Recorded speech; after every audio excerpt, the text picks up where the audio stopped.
So come on in, take a sip. Let's wind down. It's Saturday, and it's time for the quick crossword number 17-68. And I'm going to just be honest with you right now. And as you can see, as this wine is pouring here, I bought this bottle right off the shelf just for the happy label. I mean, it just seemed like it was going to be a bottle of fun. And I did, and let me tell you something, it was the best 12 euros I've spent in a long time. First of all, that's not very much money for a good bottle of wine. But this is just raging black stone fruit, right? A touch of cassis and vanilla. It's just fabulous, actually. It's as if you got the vanilla bean in it, right?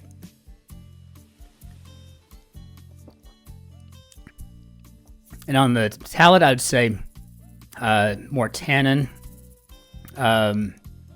Yet soft. It's still bold. It's got a fabulous silver halo around the perimeter here at the top with the crystal. And it's just got a lovely finish. It's at least 90 points. And it's just really a wonderful wine. I couldn't recommend this more. So yeah, the Topaz 2023 Tempranillo, if you get an opportunity to grab this bottle, do it. I don't think you can go wrong with it. Yeah, I'm going to be probably finishing that whole bottle tonight, so along with the other one I got of the same thing. So, all right, let's go ahead and hop into our grid here.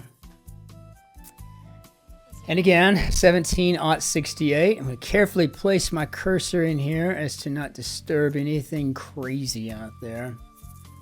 I'm having issues getting my browser to work. I don't know if it's because the Guardian came up with a different format, but for some reason it's not working like it usually does for me. So it just is what it is. And we're going to make this work one way or the other. So here we go. So a cummerbund, for example, at 4, and I'm assuming this is a sash because it's what it would be in the States. Firework, disappointing when damp. Feels like I should know that, but I don't believe I do at all. On-screen translation could be a subtitle. And ladies' bedchamber, perhaps we're speaking du boudoir. And no, I still don't know what this is. Well, I think we know where the point of origin of the coming YANKSLAP can be found. You've got a clue. I don't even know how even getting this word, whatever this is going to help me understand what that is. So let's see. Pervade could be to imbue. Uh-oh, I forgot. I can't. I got to type through. Imbue. Okay. Situation in which people express fulsome mutual praise at 4 and 2. It's got to be a love in. I don't know. Firework, disappointing when damp, could be a. Seems like maybe it could be like a SQUIB or something. I mean, it's pretty much a guess. If I'm right, I won't take credit for it. But now I just want to know if that's it. Yeah, because I've been on a squab hunt, and I think that's pigeon. Look like pigeon. But I don't, yeah, I don't know. Representation of the correlation between experience and proficiency. And I think 8 and 5. I mean, this, like it came right out of the OED. This is just by definition the learning curve, is it not? I used to be a professor. Might know a couple of things about it, but practicing self-denial. Is that a acetic? Chilled drink? Maybe iced tea? Is that how that goes in the UK? Iced tea? Because in the States it would be iced tea. Right? So it'd be, instead of 3 and 3, it'd be 4 and 3 because iced would be past tense.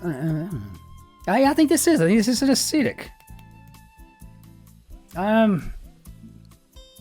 Okay. Outside of whatever 2 down is, which I've written in SQUIB, but so far it's been kind of easy. Bury could be to inter. A little morose for a Saturday afternoon, but we'll take it. Metallic element and essential trace mineral. I think this would be zinc. Overconfident could be cocksure. Now that is something I've been saying for years and years and years, but I don't think that most Americans would say that. I think they just say cocky. I think because I've been a British literature snob for so many years, for so many decades now, that it's just probably what it is with me. So donut-like shape would be a torus.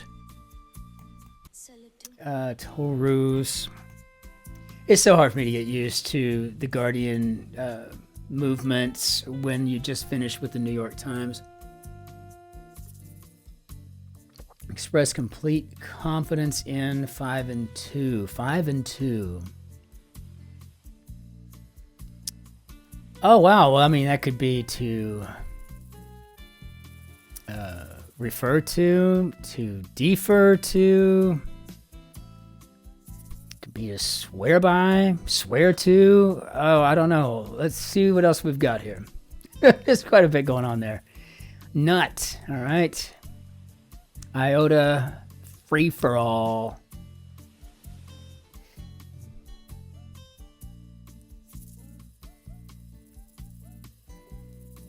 Free for all. Opposite of urban would be rural. I really want to know, is it just iced tea in the UK? If you know, that'd be great to know.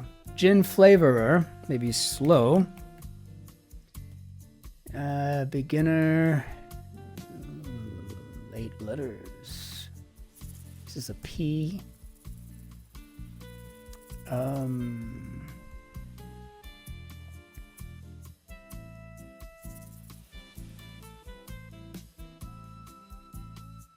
Not one scrap, right? And that could be a P that way. An iota, not one scrap, free for all, a scrap. Okay. Because I think this is a neophyte, but that's a lot to put in if you don't know. So I just want to have a little bit of reassurance. Doesn't mean that it's correct, but... And this means that we probably got swear by in here, and so I'm kind of glad that I didn't jump to my very first conclusion, which was to defer to. So I guess a nut could be a cashew. All right, I'm liking this. And I know I've already got YANKSLAP just because of SQUIB or whatever this is up there at 2 down, but I'm telling you what, I'm really loving this grid. Opening act, 7 and 3, could be a curtain raiser. All right. I mean, feeling like I'm on fire here. Now, as soon as I say that, then I'll run into something ridiculous up top. Rectifies, maybe to amend. Mixing machine could be a blender. And complies with, perhaps obeys. A walk in the park. No idea. Charged battery component is the anode. Move hurriedly. Render unintelligible. That CAB up there with the proper space, he tells me to scramble. And a walk in the park could be easy. Oh, wow. Now I'm interested to find out if I had known what 2 down was, would it be what this was? In other words, is there a chance I could have had a win today? Let's see. Let's do a check all. I'm going to do it a few more times because you know how I like to do that. Okay. So I think I've hit that button enough to see that I haven't missed anything. And so the SQUIB part is something that I definitely need to learn more about. Because, I just was unaware that was what, you would call a dud firework. That's what we would call them in the States. Interestingly enough, would you call a SQUIB also a dud? Is SQUIB just an optional term? You could also call it a dud? Or is a dud completely a Yank thing? That would be interesting to find out.